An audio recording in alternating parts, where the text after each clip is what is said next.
I'm trying to get the position to place the bag handle, but you don't have to do all of this because the positions are already on the PDF pattern. So this is part 2 of the online tutorial on how to make this beautiful bag. If you have not gotten the PDF pattern, it's going to be on the description box and it's a downloadable one. So just click on the description box to get your PDF pattern.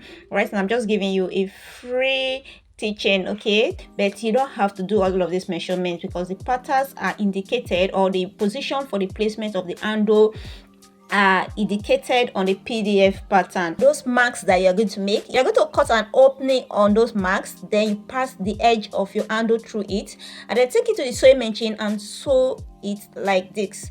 Okay, you can sew it like 1 or 2 times to make it secured. Just make sure your work is secured. At first you back stitch, and when you get to the end you also back stitch.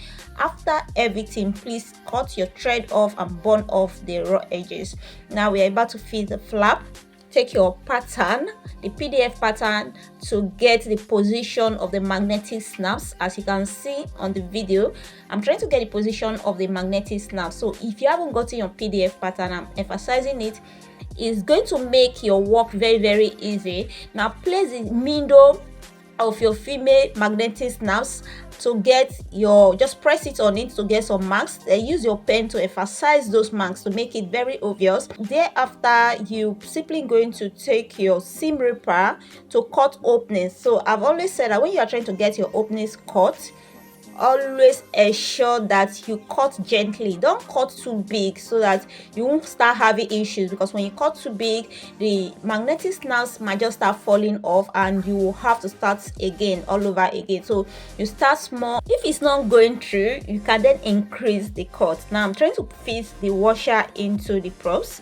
Okay, fixing the washer will kind of make it secured. So you put it, then you press the props down, and most time I use my masking tape to just cover it to make it neater. Now we're about to fit the lining for the bag.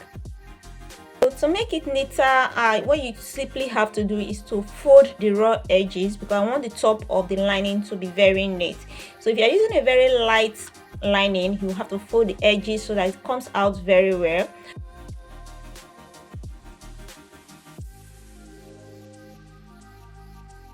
The edges has been folded, so just make sure you get some lines. All right, you mark out about 1 inch where you're going to be placing your flap, the top flat. So you can see I'm trying to connect the line, then place the top flap on that line so that we get an equal work. So now you're just going to take it to your sewing machine. You're going to top stitch with about 1/4 of an inch or 3/8 of an inch. All right, so at the beginning of your top stitching, make sure you back stitch, and at the end you're going to back stitch, so to secure your work. I'm about to fit the slip pocket. Take note, the measurements are on the PDF pattern already, so you're not going to get the measurements here except you get the PDF pattern.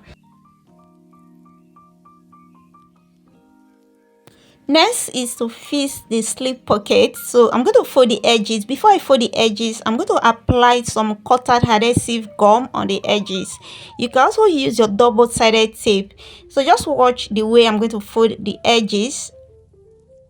So once you fold the edges, you're going to fold it this other way. All right, then you take it to your sewing machine. Make sure it's equally placed, the 2 edges.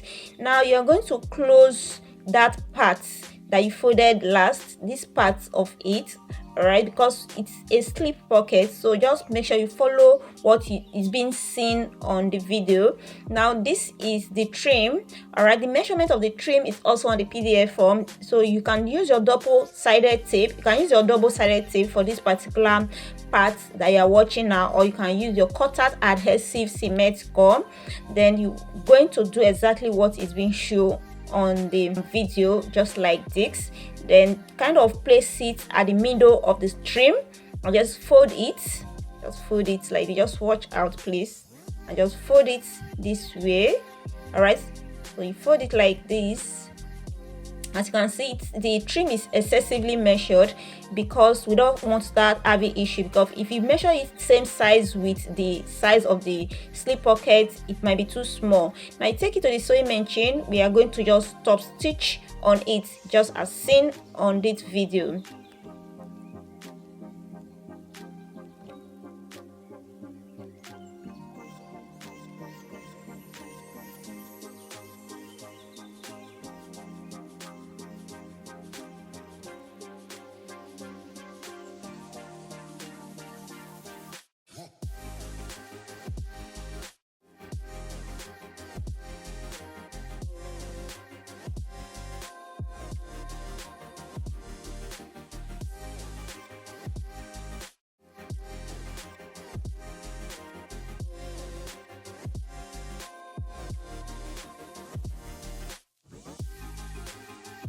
Next is to get the measurement where the slip pocket is going to be placed.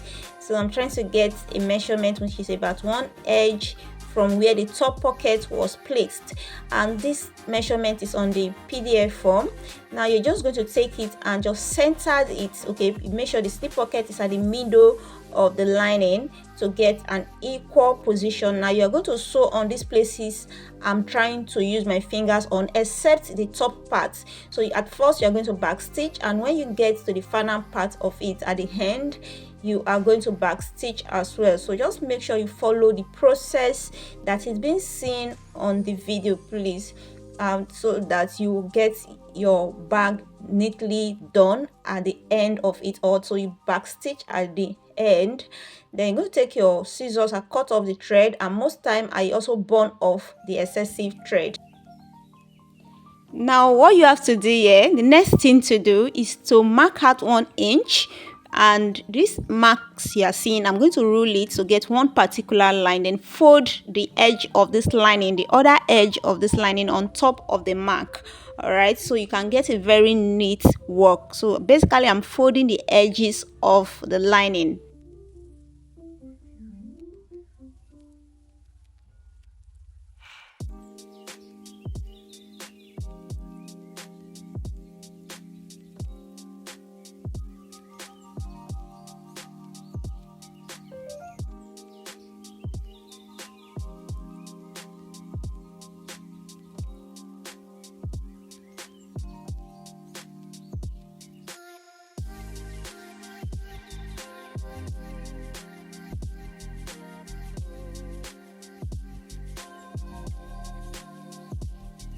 Next is to fix the zipper pocket. So to fix the zipper pocket, you are going to take the lining.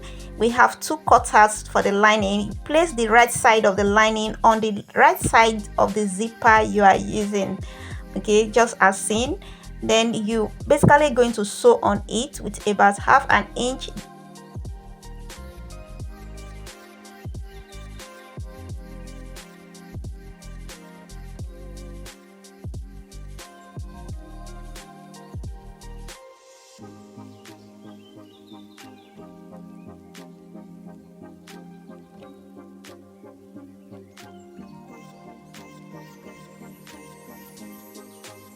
Then just cut off the thread and top stitch as seen on the video.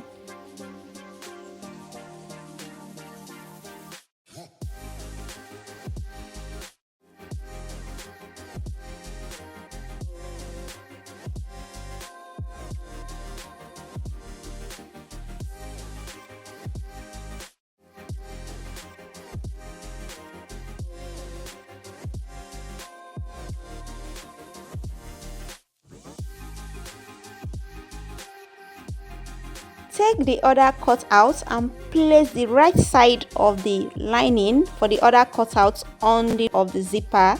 Then you're going to sew with about 1/2 inch. Thereafter you're going to top stitch as we did for the first cutout.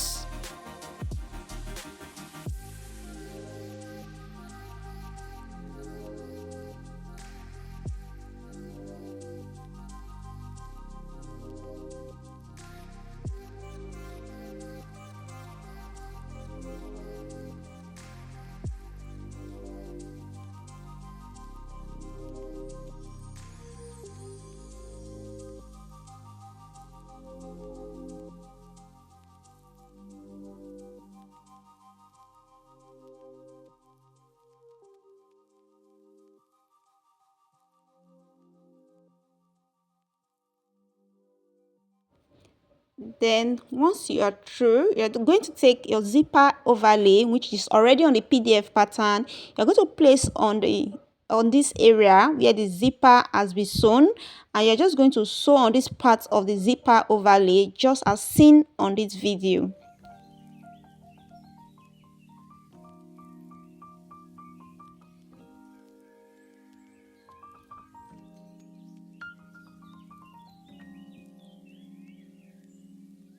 Always remember to backstitch at the start and at the end of your work to secure your work in place.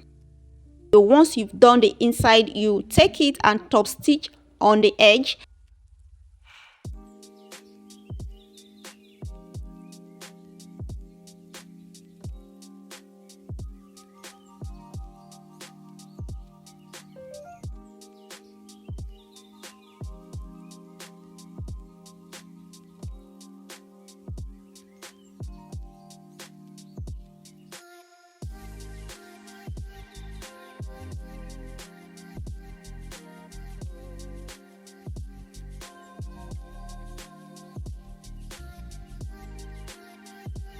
As you can see, I actually used a matching thread to match with the fabric.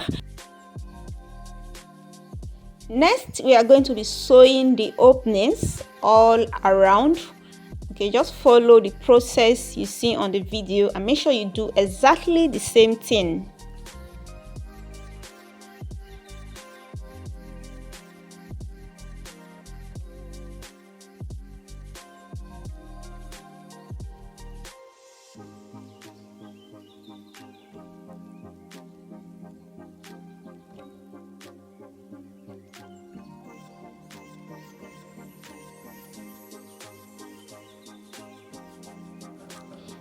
You can see what I did here. I had to backstitch up to 3 times just to make sure that area is secured in place.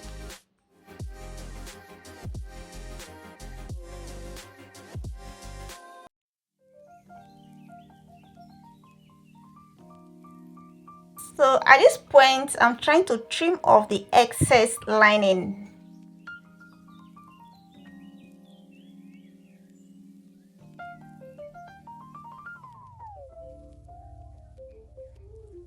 I'm trying to fit the lining to the external body and see if it's going to match perfectly.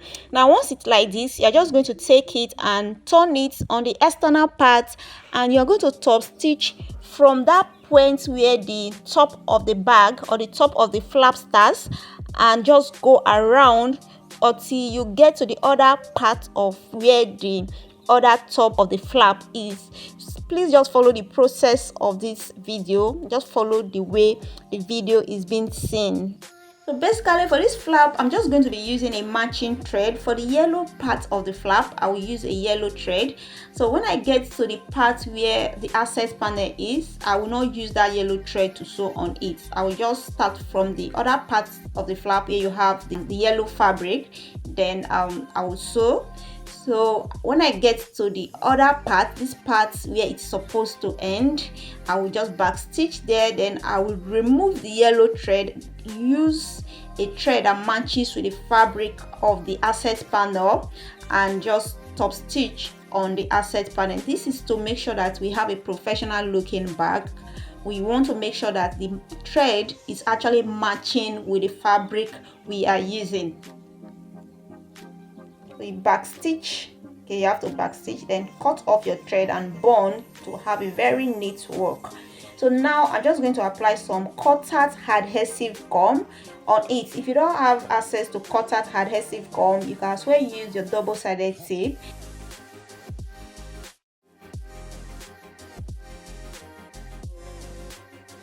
So basically I'm just applying some cotton adhesive gum on the interfacing to place my lining on it.